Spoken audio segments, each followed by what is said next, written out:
أعوذ بالله من الشيطان الرجيم. بسم الله الرحمن الرحيم وبه نستعين وهو خير الناصر والمعين. رب يسر ولا تعسر وتمم بالخير. رب اشرح لي صدري ويسر لي أمري واحلل عقدة من لساني يفقه قولي. أما بعد، سیرت فرزند پیغمبر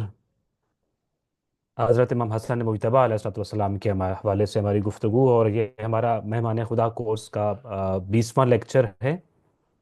اور اس دوران ہم اپنے آپ کو بار بار ریمائنڈ کرا رہے ہیں کہ انشاءاللہ تعالی ہم متوجہ ہیں اور ہونا چاہیے کہ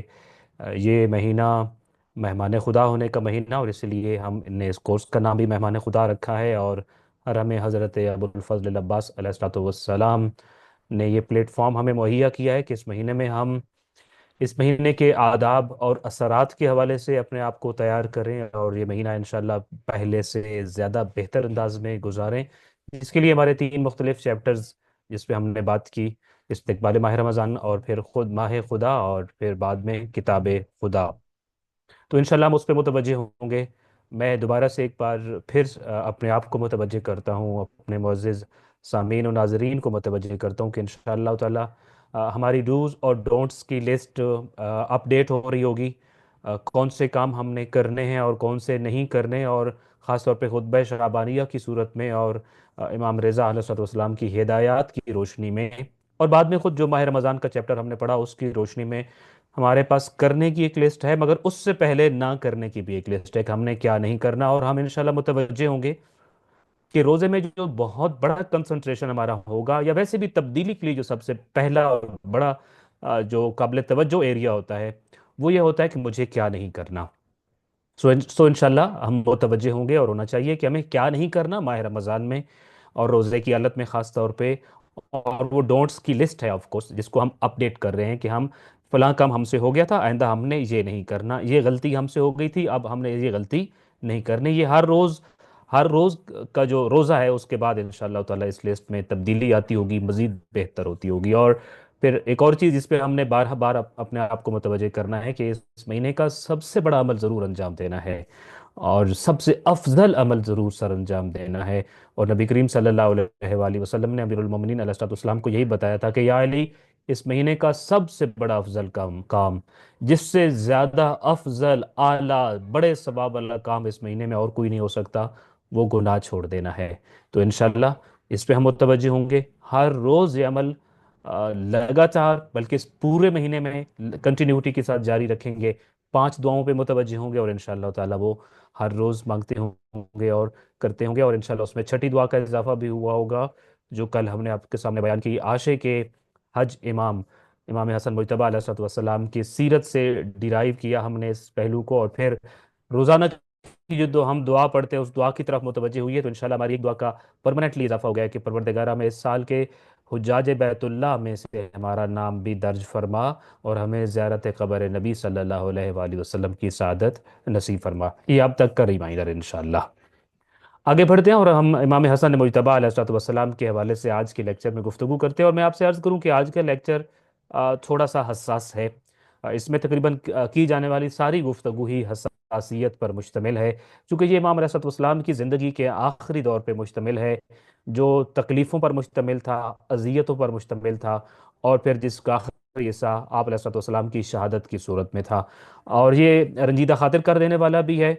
اور آف کورس ایک سینسٹیو فیز آف لائف ہے امام حسن مجتبی علیہ الصلوۃ والسلام کا۔ شاید کہ کچھ چیزیں ہماری طبیعت کے موافق نہیں ہوں گی، جس پہ ہمیں الجھن بھی ہوگی اور آف کورس تکلیف بھی ہوگی، لیکن یہ ہماری چوائس نہیں ہے، یہ تاریخ کا ستم ہے جو امام حسن مجتبی علیہ الصلوۃ والسلام سے روا رکھا گیا، اور اس ستم میں اپنے اور بیگانے سبھی شریک ہوئے، اور اس کو بیان کرنا اور امام علیہ الصلوۃ والسلام کی کامیاب حکمت عملی کو بیان کرنا آف کورس فریضہ تھا۔ اس لیے ہم نے ان ساری چیزوں کو آپ کے سامنے رکھا ہے۔ امید ہے انشاءاللہ تعالی ہم ان چیزوں کو بڑے صبر اور حوصلے سے سنیں گے، اور پھر دیکھیں گے کہ ہر امام اپنے زمانہ میں کن مشکلات سے دوچار ہوئے، اسلام کی بقا کے لیے، اسلام کی تبلیغ کے لیے، اسلام کی ترویج کے لیے۔ تو آئیے اپنے اس باقاعدہ اس چیپٹر کا، آج کی ڈسکشن کا ہم آغاز کرتے ہیں، اور ہمارا جو عنوان ہے وہ آف کورس یہی ہے کہ اذیتیں، تکلیفیں اور شہادت۔ جغرافیائی حساب سے شام کا علاقہ مدینہ اور کوفہ سے بہت زیادہ مسافت پر واقع ہے۔ آپ گوگل کر سکتے ہیں کہ دا ڈسٹینس بٹوین مدینہ اور دمشق، تو یا کوفہ اور دمشق کے درمیان کتنا فاصلہ ہے، تو آپ کلومیٹرز میں دیکھیں گے تو آپ کو اندازہ ہوگا کہ یہ فاصلہ کتنا زیادہ ہے۔ اور ہم کبھی نہیں چاہیں گے کہ آپ ہر چھوٹے سے چھوٹے سوال کے لیے کسی عالم دین کا انتخاب کریں، اور خاص طور پہ اس طرح کی وہ چیزیں جو آپ کو ایکوریسی کے ساتھ آپ کے موبائل پہ ہر وقت دستیاب ہوتی ہیں۔ تو انشاءاللہ ہم نے عرض کیا تھا کہ ہماری کوشش ہے اس مہینے میں آپ کا موبائل اسلامائزیشن کے لیے استعمال ہو، کارآمد استعمال ہو، اور اسلام سیکھنے کے لیے بھی پروڈکٹیو انداز میں انشاءاللہ تعالیٰ، اور علمی و تحقیقی انداز میں بھی استعمال ہو۔ تو اس مسافت کو ہم نے نہیں لکھا اور چاہ کر نہیں لکھا، تاکہ آپ انشاءاللہ اس پہ متوجہ ہوں گے، اور دیگر اور چیزوں کو بھی جب بھی دیکھیں فوراً گوگل کیا کریں یا نوٹ کر لیا کریں کہ میں نے کلاس کے بعد اس چیز کو جا کے دیکھنا ہے، اور پھر آپ کو بہت لطف آئے گا انشاءاللہ تعالیٰ۔ بلکہ اسی سے اگر بات غیر متعلقہ ہے مگر آپ کے سامنے عرض کرتا چلوں، آپ ذرا ضرور کسی دن گوگل کیجئے گا کہ مکہ اور حبشہ کے درمیان کتنا فاصلہ ہے، اور جب ہجرت حبشہ ہوئی تو مہاجرین کو مکہ سے حبشہ جانے کے لیے کس روٹ کا انتخاب کرنا پڑا، یہ کتنا لمبا تھا، کن مشکلات پہ مشتمل تھا، اور پھر واپسی کیسے ہوئی تھی، تو آپ یقینی طور پہ تاریخ اور جغرافیے کے بڑے خوبصورت چیپٹر سے آشنا ہوں گے، اور آپ کو اس طرح سے خود عادت بھی پڑے گی کہ انشاءاللہ کچھ چیزوں کو ہم اپنے طور پر کرنے کی بھی عادت ڈالیں، اور ڈالنی چاہیے انشاءاللہ تعالیٰ۔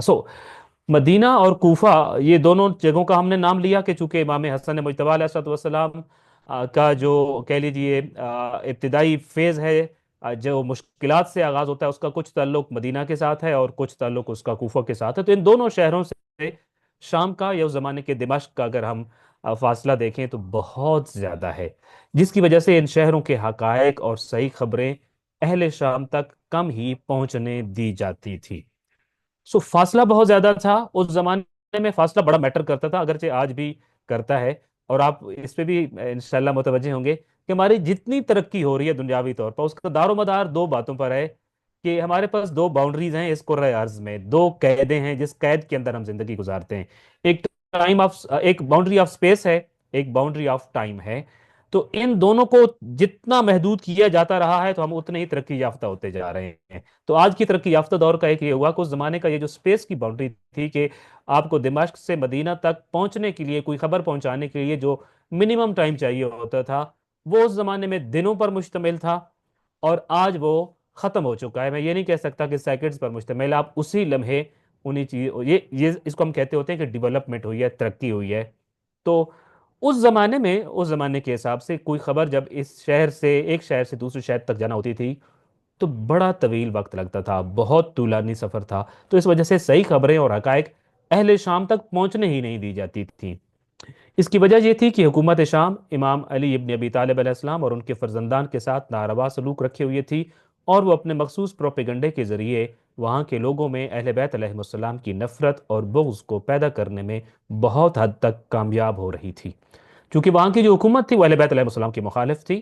اور وہ وہاں پہ خوب پروپیگنڈا کیا کرتے تھے، اور خوب نفرت اور بغض پیدا کیا کرتے تھے وہاں کے لوگوں میں۔ ہمارے استاد محترم کہا کرتے تھے کہ اس قدر نفرت اور بغض پیدا کیا جاتا تھا کہ وہ بڑے ایکسپرٹ تھے یہ کام کرنے میں، وہ چاہتے تھے کہ آنے والی نسلیں بھی امیر المومنین علیہ الصلوۃ والسلام اور ان کے خانوادے کے ساتھ اور اہل بیت اطرت و طہارت کے ساتھ نفرت کریں۔ تو ان کے جو سیکورٹی اہلکار تھے ان کو مختلف علاقوں میں، گھروں میں بھیجا جاتا تھا، اور وہ صبح جا کر وہ گھروں میں کھلونے تقسیم کرتے تھے بچوں میں، اس زمانے کے حساب سے جو بھی تھے بارصورت، اور شام کو آ کر پھر وہ ایک نئے لباس وہی لوگ جاتے اور ان سے وہ کھلونے چھین کر لے آتے، اور پھر ان بچوں کو پیغام دیا جاتا تھا کہ صبح جو آپ کو کھلونے دیے گئے تھے یہ حکومت شام کی طرف سے تھے،